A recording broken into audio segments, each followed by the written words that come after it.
Hi everybody, this is Joe Protocol here for the first video, production video, which I'm going to use to show you how I work with my drum bus specifically. If you check my previous video, you would have seen that I'm going to start doing some of these tutorials now, and the aim is to just give you an insight into how my production works and maybe encourage the people to make some of the more darker drum and bass, which is the kind of sound that I'm working on. So first video about the drum bus. I'm just going to kind of walk you through and kind of show you that I don't really use so many plugins to get like an improved sound on the drum bus. I try and get a lot of the sound from the individual channels and try and work a lot on the overall balance that way. But then the drum bus is the way to kind of just tie everything together and to get everything sitting well together and kind of glued together, and that kind of glue feeling I get from using like a tape tape emulation plugin called Satin, and then I will use another plugin, the Denise Noise 2, to give it a bit of extra noise and grit, just by adding a little bit of kind of adapted noise to the signal, and then just some room reverb just to kind of tie everything together and to give it a bit more snap and a bit more liveliness. And then let me just show you how I do that. So I have this drum loop here. I'll play that for you.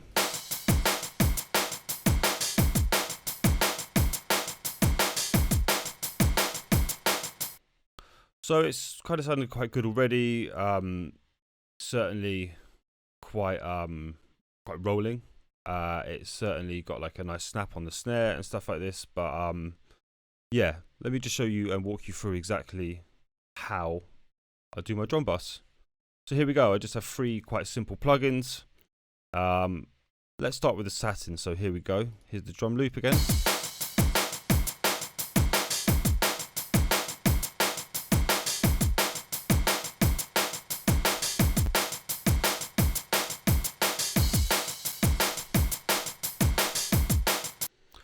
Now what you'll notice about the Satin is that it it doesn't make a dramatic effect, but what it definitely does is gives it that glue, and I'll show you exactly what I do. So we have an input dial here which controls how much goes into the unit, and we've got our kind of output compensation here which controls how much goes out. You have a choice of vintage and modern. I always go for the modern because it's got a much sharper top end, and you can see the metering, whether it's in or out. Got an RMS control here, which I don't really use that often actually, to be fair. Soft clip or hard clip. For drums, I would choose a hard clip. It just gives it more of an attack, I guess. Then you've got a speed control here, which is literally the speed of the tape. I always go really high because, again, it's just the slower the tape, the kind of more roll off on the top end you get, and it being drum and bass and you want it to be nice and bright and sharp, I always keep the speed up really high. You have a pre-emphasis here which I don't touch too much, but let's hear what some of these sound like, and then I'll go into this bit at the bottom here.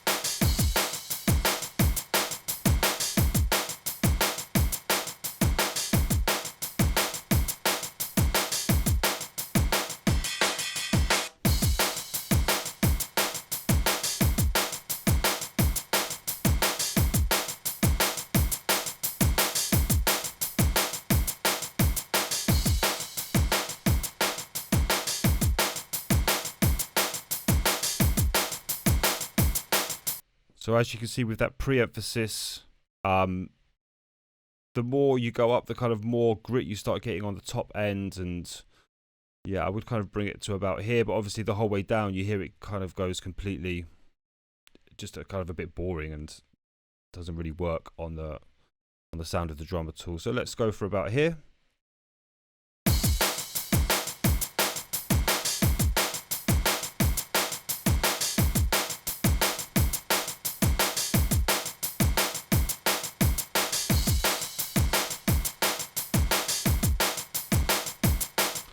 And that vintage one, again, it gives it like a real kind of dirty vintage sound, but modern is the one for me. And then down here we have a couple of controls which kind of edit the tape sound, I guess. I mean, you have a section here which is dedicated specifically to tape, and you have a couple of controls associated with tape like wow and flutter, which is that kind of that traditional tape movement that you get.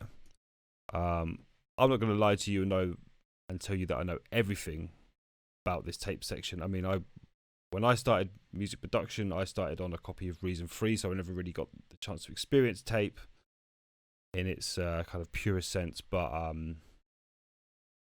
let's go through some of these a little bit more and let's kind of hear what they sound like.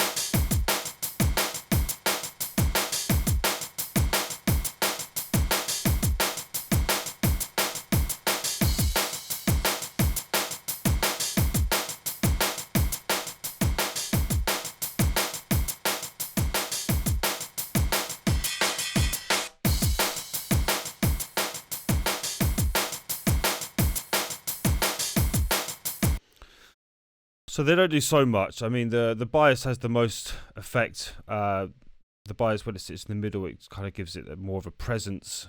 So let's kind of leave it there. You've also got a hiss control here, which is not something I really play around with so much. I don't want it to sound like a tape machine as such. I just want it to give it that kind of tape movement, which is why I don't do so much with this. I literally just kind of put it on, turn up the input, turn down the output to balance it, or turn it up to balance it, and then kind of take it from there. But let's go through some of the other controls.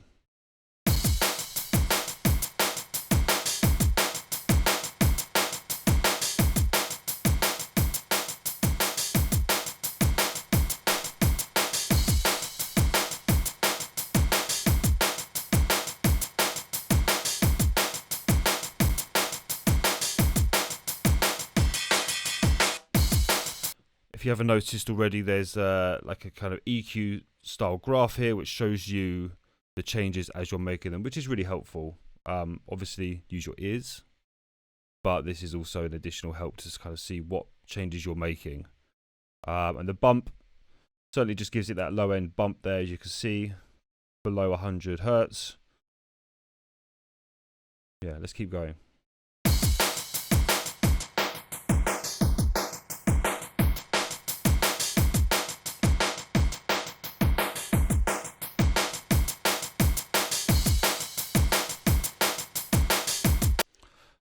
So yeah, that azimuth I would leave in the middle. Certainly takes off way too much top end for me. Yeah, so the circuit kind of makes quite a big difference as well. Let's hear the difference that makes.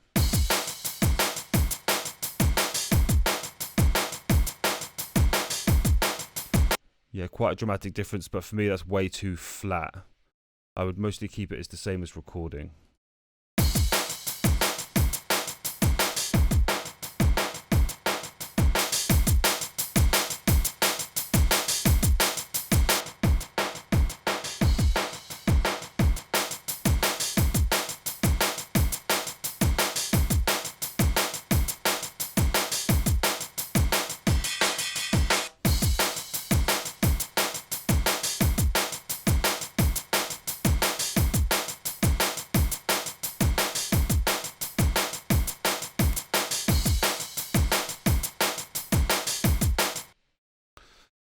Okay, so that is satin.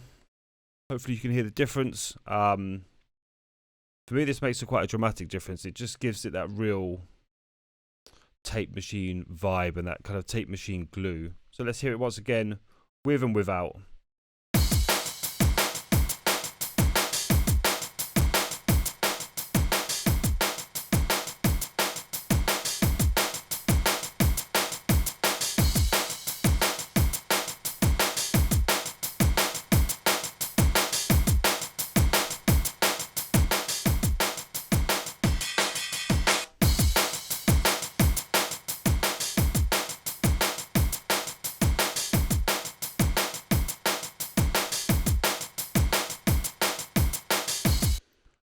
Okay, so next plugin, let's focus on the Denise Noise 2. Here it is. Now this is something of, it's called an adaptive noise generator. What it does is essentially just creates a noise signal from whatever's fed into it, and you have a variety of different noise samples here, noise types. So you can even load your own samples, so you can load something of like a kind of field recording into it. But yeah, let's hear what this sounds like, because this for me gives it a nice kind of additional roughness to the whole drum. Let's hear this one.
So my favourite of the sounds is the brown noise, because it's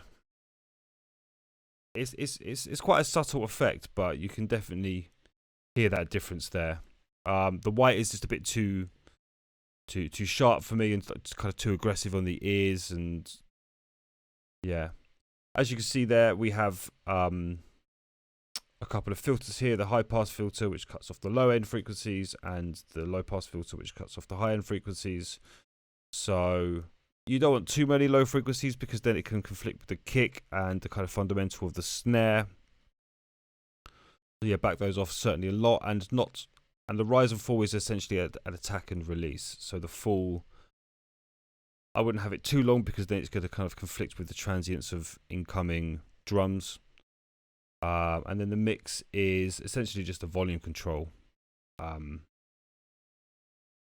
We have a stereo control here, which is essentially just the width, sorry. And yeah, let's hear that again with and without.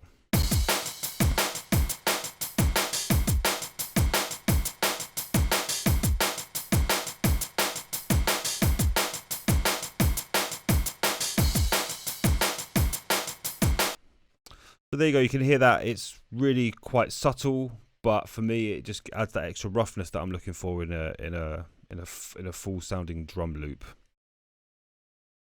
So next, let's have a look at EQ, because what ties a drum together more than anything is the kind of room it sits in. And for this, I would choose the Denise Perfect Room. This is probably one of the cleanest reverbs I've ever heard. I mean, as a disclaimer, I do work for Denise Audio, and yeah, I mean, but I do genuinely love the plugins. I mean, it's quite good to be in a position where you can work for somebody and do actually genuinely enjoy what they do. So yeah, let's take a listen to how the Denise Perfect Room responds to this drum beat. Let's turn the mix up to full, because when we're on a parallel track, the volume for me should be controlled from the send channel here.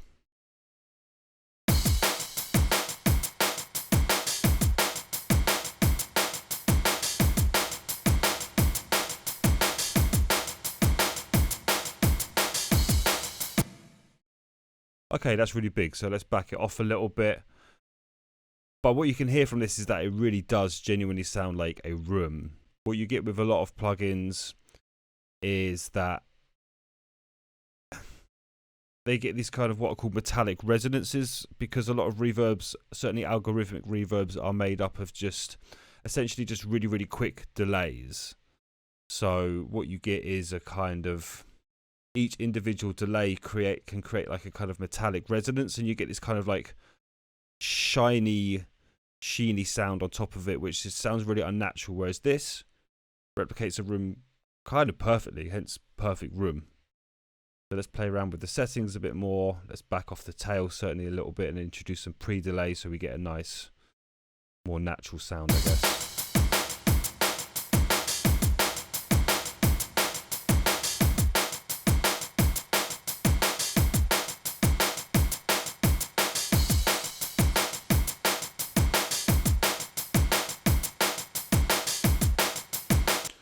What you also have here is some filter control. So again, a high pass filter, a low pass filter. You have an input and an output control and a width control. Again, quite similar to the Noise 2. I mean, they are made by the same person, so you're going to get similar controls, I guess. Yeah, a nice short tail and introduce a bit of pre-delay. And let's go into some of the more advanced features up here, because when you click on here, you get a nice little drop down menu and you've got 3 kind of controls, and we'll go into what they are. The shimmer is not really an additional EQ, but you can essentially 1 octave below and 1 octave above, you can introduce additional harmonics. So let's hear what they sound like.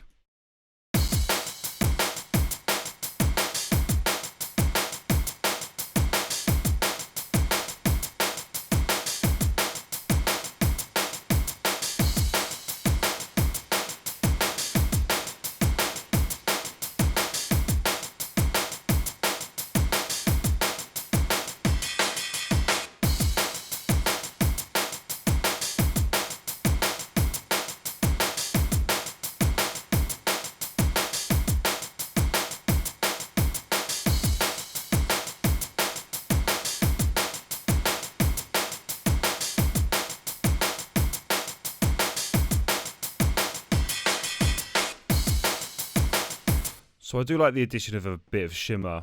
Yeah, the low octave makes it nice and warm. The high octave brings in an additional bit of resonance. So yeah, let's hear the detune next.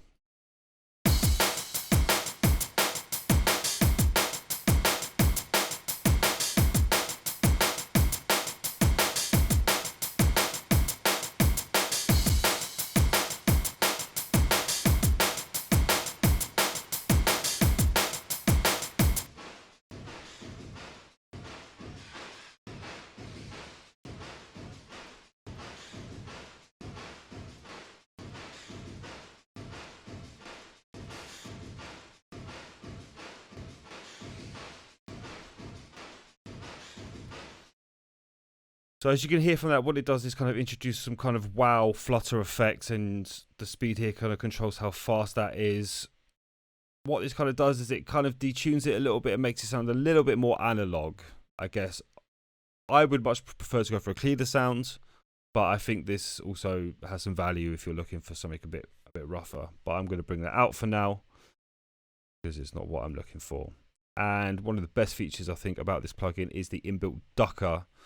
So it ducks based on the input signal. So this is especially good for drums because you can maintain a bit more of the attack on the drums in comparison to the reverb signal. So yeah, let's hear what that sounds like.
Yeah, I don't know if you can hear that exactly, but what it's doing is kind of introducing a little bit of ducking into the mix. As you can hear when I brought the release down, you notice that compression a little bit more. I mean, essentially it's a compressor, a sidechain compressor.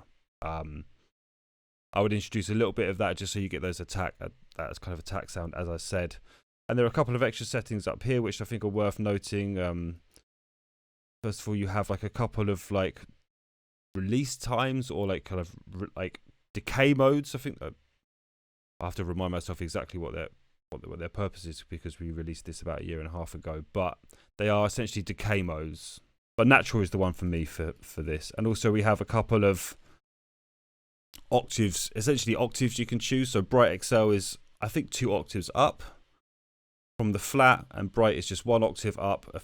Rather than the shimmer, which adds an octave, this kind of shifts it. So let's hear the difference there.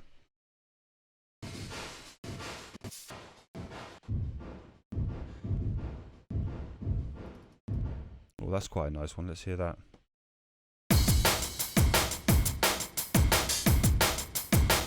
Yeah, too low for me, but you can really hear what that's doing there.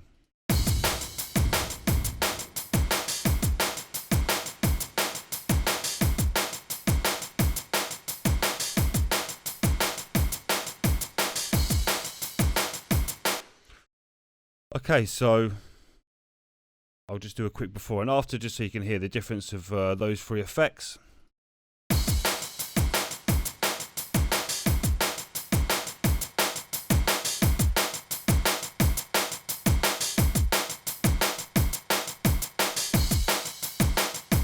So here we have like a relatively flat, lifeless drum, and just the addition of a few things, and you get a lot more life essentially.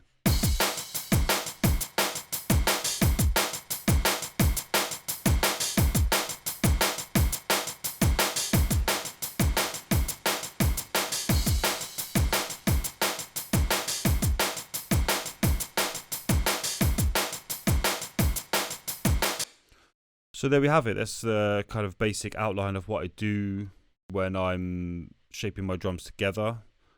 But yeah, let me know your thoughts, what you think about my technique, and be sure to check out the links for these plugins which I use in the description below. And I look forward to the next video.